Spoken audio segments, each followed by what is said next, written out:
নামাজে মনোযোগ বসাতে পারছি না, এক্ষেত্রে কি করা উচিত? নামাজে মনোযোগ বসাবার জন্য অনেক করণীয় আছে। নামাজে মনোযোগ ধরে রাখতে পারেন না, এই সমস্যা কি আপনাদেরও আছে ভাই? আছে? নামাজে মনোযোগ ধরে রাখতে পারেন না?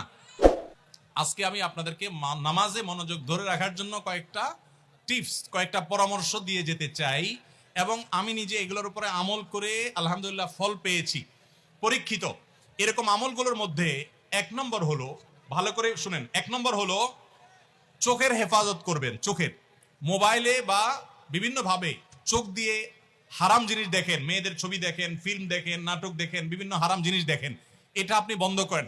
পরীক্ষামূলক 1 মাসের জন্য আপনি একটু চোখের রোজা করেন, আত্মনিয়ন্ত্রণে করার চেষ্টা করেন। যেই পুরুষ নিজেকে নিয়ন্ত্রণ করতে পারে না, সে আবার কিসের পুরুষ, সে আবার কিসের যুবক?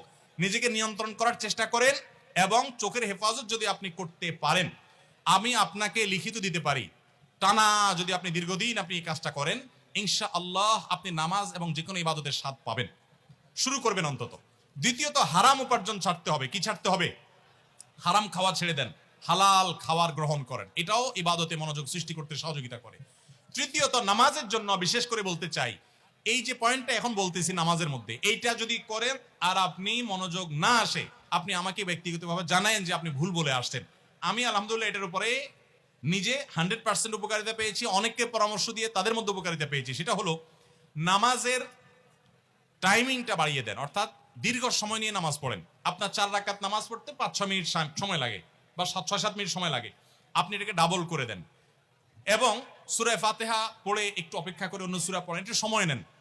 একইভাবে রুকুতে গিয়ে একটু লম্বা সময় ধরে তাসবিহ, সাধারণত আপনি 3 বার তাসবিহ পড়েন, এবার আপনি 6 বার 7 বার পড়েন, 9 বার পড়েন, আরো বেশি করে পড়েন, একটু সময় বেশি নেন। রুকু থেকে উঠেই আবার সিজদা যান সব সময়, আজকে সেটা করেন না। রুকু থেকে উঠে একটু দাঁড়ান, একটু অপেক্ষা করেন, একটু দেরি করেন। নবী সাল্লাল্লাহু আলাইহি ওয়াসাল্লাম রুকুতে যে পরিমাণ সময় থাকতেন, রুকু থেকে উঠে দাঁড়িয়ে তার কাছাকাছি, তারিবা মিনহু হাদিসের ভাষ্য, তার কাছাকাছি থাকতেন, অথচ আমরা রুকু থেকে উঠেই দৌড় দিই। তো আপনি উঠে একটু অপেক্ষা করেন, দাঁড়ান, অন্য সময়ের চাইতে ডাবল সময় দাঁড়ান। এভাবে যদি প্রত্যেকটা কাজ আপনি সময় নেন এবং ধীরে ধীরে করেন, ইনশাআল্লাহ বিইذনিল্লাহ আপনি নামাজের মধ্যে মনোযোগ দেখতে পাবেন। 3টা গেল। 4 নম্বর হলো, নামাজের মধ্যে যে সূরা কেরাতগুলো পড়েন, এই যে আজকে আমরা 3 কুল সম্পর্কে আপনাদেরকে বললাম, নামাজের দোয়াগুলো, সূরাগুলো, কেরাতগুলো, এগুলোর অর্থটা বোঝার চেষ্টা করবেন, তাহলে নামাজের ভিতরে ওই অর্থের কথা আপনার মাথায় আনতে পারবেন, আপনার মনোযোগ ধরে রাখতে পারবেন।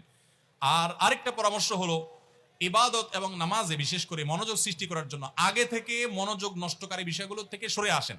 অনেকে আছে মোবাইল টিপতে টিপতে নামাজে দাঁড়ায়, নামাজে ঢোকার আগে, মসজিদে যাওয়ার আগে মোবাইল সুইচ অফ করে ফেলান এবং এরোপ্লেন মোড করে ফেলান, যাতে করে মেসেজ আসলেও টের না পান। ইনশাআল্লাহ দেখবেন মনোযোগ আসবে। সেই সাথে আল্লাহর কাছে দোয়া করবেন। একটা দোয়া শিক্ষা দেই, প্রত্যেক নামাজের পর, 5 ওয়াক্ত নামাজের পর আমার নবী সাল্লাল্লাহু আলাইহি ওয়াসাল্লাম এই দোয়াটা নিয়মিত পড়তেন, আমরা পড়ার চেষ্টা করব।